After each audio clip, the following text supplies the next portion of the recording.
Well, prepare yourselves. The new Sims 4 base game update is here with some new content and, of course, some bug fixes. Now, as a reminder, if you do use mods or CC, please remove your mods folder entirely. I don't know yet what mods broke, but there's always a chance a lot broke like the last update, and I don't want to see chaos happen in people's games. Also, as a reminder, if you do use mods and CC, be sure to clear your cache files, repair your game, and then check out what mods may have broken. Resources like Sims VIP and Scarlet's Realm usually have lists. Now, all those disclaimers aside, let's just get into these patch notes really quickly here. I will say there aren't super substantial additions to the base game, which personally I am perfectly fine with, but there are some nice surprises. One of the first surprises is a new playground venue. Let the kids play, and what better place to play than the new playground venue? Going to the park is fine, but sometimes kids just need their own space. This venue, on the other hand, is the perfect place to let the little ones run wild, and that means you'll find it visited primarily by other children and their chaperones, especially after school, particularly making it the perfect place to make new friends. Now, I do want to test this. I want to see how well this actually functions. The idea is it's mostly going to be kids and, of course, parents coming to these playgrounds during appropriate hours. I am just slightly skeptical this is all going to go okay. It is nice to have a new venue type. Let me know in the comments below what you think. Do you feel like this is a good update to have this new venue type, or were you fine with parks as is? Now, in addition, there's also a new venue type filter in event planning user interface. So now, when planning an event, you have a way to quickly narrow down to see only the specific venue types you are looking for, to save you from having to scroll, of course, through a long list of options. Want to see only libraries? Check. Want to see only nightclubs?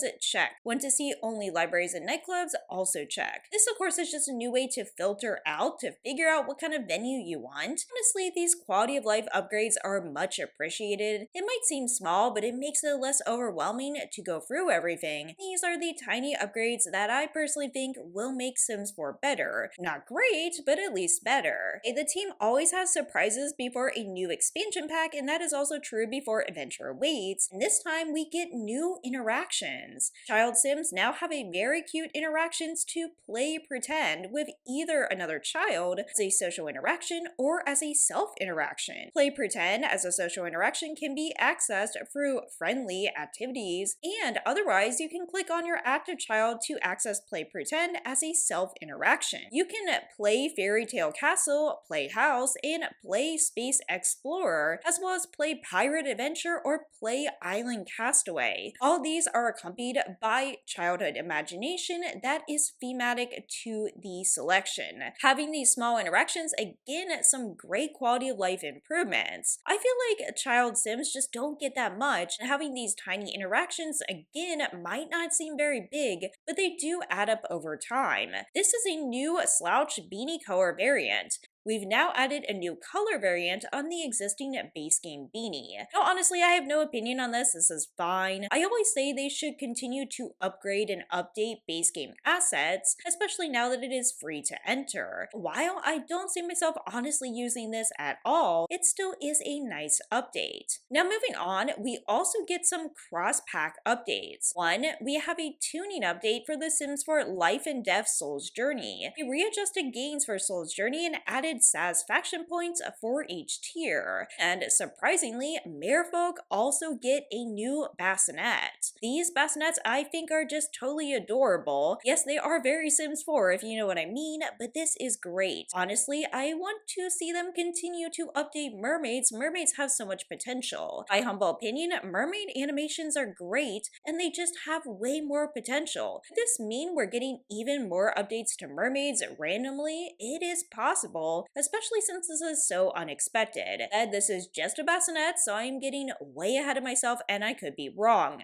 We also have a memory boost early access that is coming September 23rd. I already talked about the memory boost and what it could or could not do for your game, so if you do want to check out that older video, you definitely can. Just keep in mind, I have no idea how this is going to go, but memory boost is early access. It's an opt-in feature, so you have to opt in. You do not have to use it. it, and it is for Windows only at this time. Supposedly, it's supposed to deliver performance improvements by optimizing memory usage, reducing lag, and improving frame rates, and helping prevent memory-related crashes. Now again, I think this could be good, but I do think it's going to be limited in scope. All in all, some great quality of life improvements, and the last one I am just a little bit skeptical of. Now, as far as how to enable the memory boost, on September 23rd, if you do play on Windows, which I don't, you go to the main menu, select the dots to the game options, go to the other tab, and find the memory boost dropdown and select enabled. Note that recovery saves created while memory boost is enabled will be tagged accordingly, and at least one originally recovery save will always be preserved for fallback. Honestly, I would not rely on that. I would always just back up your saves regardless. If you are testing this memory boost, maybe do it on a save you don't really care about. You know, I'm surprised there's also going to be a new kit. This is the Autumn Apparel Kit. I may or may not cover this kit. I don't really care too much about kits, but I will say it is an aesthetic I could get along with. I'm not saying it's the most exciting aesthetic, but I am a sucker for fall items, so I could see some use in this. Overall, again, I just have to see the full items to really make an opinion. I'm obviously not going to buy it, but that doesn't mean it's going to be bad. Now moving on, of course, to the most important part, which is bug fixes.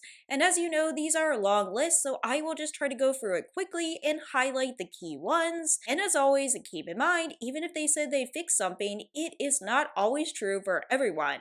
So we're going to start off with the base game. Sims with the entrepreneur trait will no longer experience sudden jumps in their career level. The venue info icon in build mode will stop shining when there's nothing new to display. A sim writing a book can now resume it properly after being interrupted. Sims will no longer always sit to drink water. Honestly, my Sims don't usually sit to drink water. Interaction progress like cooking or writing will no longer start from the beginning. Last exception in Sims Reset will no longer trigger when exiting a changing table. There is a certain jeans bottom in solid pink that will now display properly. A duplicate swatch will no longer show for a double sliding glass door. Holiday menu no longer closes when switching between Sims. A swatch shown for a shelf plank now matches when placed. The diner outdoor sign is now glowing correctly. The infant's bald eyebrow color swatches are now in order. The falling shower towels no longer flicker when zooming the camera in and out. Those include tranquil water shower, modern grim expressions, the shower stall, and it's a shower trap. There's tons of really weird little visual glitches. There's also nail polish will no longer change color. Honestly, nail polish always has problems. Mournful Memories music box will no longer have a debug name and description on all except the main swatch. Curtains will now move when using DirectX 11.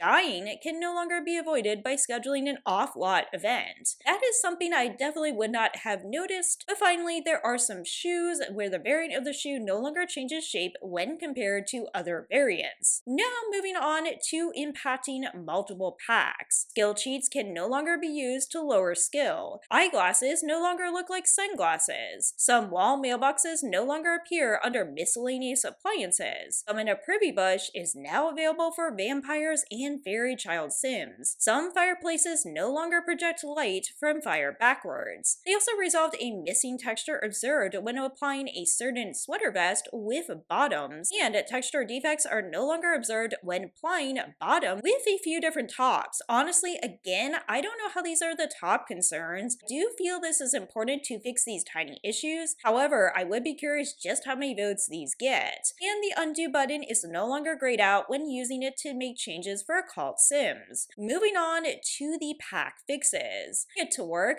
Daring Hall Tree now properly categorized under displays category. For cats and dogs, pets no longer get deformed when traveling to another lot. And blue swatches display properly when placed for stair railing. When selecting gray swatches for a sculpt wall object, the proper color is placed. For Sims 4 Island Living, the mermaid bassinet, of course, is now available. Resolved flickering animation observed on water after Sim performs a snorkel interaction. Discovery University, bike pedals will now align with the Sim's feet. Certain bottom, it seems like they're doing lots of cast fixes, displays the correct swatches for males. Legal case files are now properly categorized under the clutter category. For eco lifestyle, piercings from eco lifestyle now have the correct bronze and gold swatches. For growing together, the smooth diaper pail trash cans now snap appropriately to the changing table. In addition, the starry-eyed collection banquet table is now present in the bars category. For rent, unfortunately there's just one fix. Pendant events are no longer resolved as a failure after the property owner fixes what's needed. For Lovestruck, all color tags are now applied to Canopy Dreams and Drake Desires objects. For Sims 4 Life and Death, modern Grimpressions bathroom sink and the kitchen sink can now be slotted at the top. Nails paint no longer creates a texture glitch on t-shirts. A child sim now shows up as a ghost when they die due to overheating and freezing. Sims no longer clip into bar stools when reading wheel interaction is performed. The soul's journey progression no longer grants too many points, and a sim can no longer remain in ghost form after removing the ghost molecule in cast. Again, just some strange fixes. I'm not saying any of these are bad, just things I personally would not have thought of. For Sims 4 businesses and hobbies, the Paint On Me wallpaper now appears when filtered by color. For Enchanted by Nature, there was a hairstyle that was clipping with hats. Fertilize All Crops interaction is now functional on oversized crops. And also, the big one, a gnome brought to life for upgrades and repairs will no longer continuously upgrade those toilets. For vampires, vampire sims no longer constantly disappear and reappear. Paranormal, all the nail polish in the fingernail category color now works. For outdoor retreat, fern plants no longer clip when placed on roofs. For Realm of Magic, glass top stairs are now categorized where they should be in miscellaneous categories, and a vest shirt now displays proper swatches. For werewolves, a hair now displays when zoomed in game. For backyard stuff, it now displays the correct swatches for a certain boat neck tee. For Greenhouse Haven, when selecting green and yellow swatches for a certain object, now displays the proper color. And finally, Sweet Slumber Party nails are properly tagged for masculine frames. Of all these, I think that the for rent fix is the biggest one. Most of these honestly are not gameplay fixes. Visual glitches definitely should be addressed, and if you're a builder, some of these could be incredibly annoying too. That said, progress is progress, but I'm just curious how they are prioritizing these bug fixes. Additions to the base game are decent, nothing super exciting, but some nice additions for child sims. So on that note, if you're still here, thanks for listening to me ramble. As always, take care, let me know your thoughts below, and I'll see you in the next video.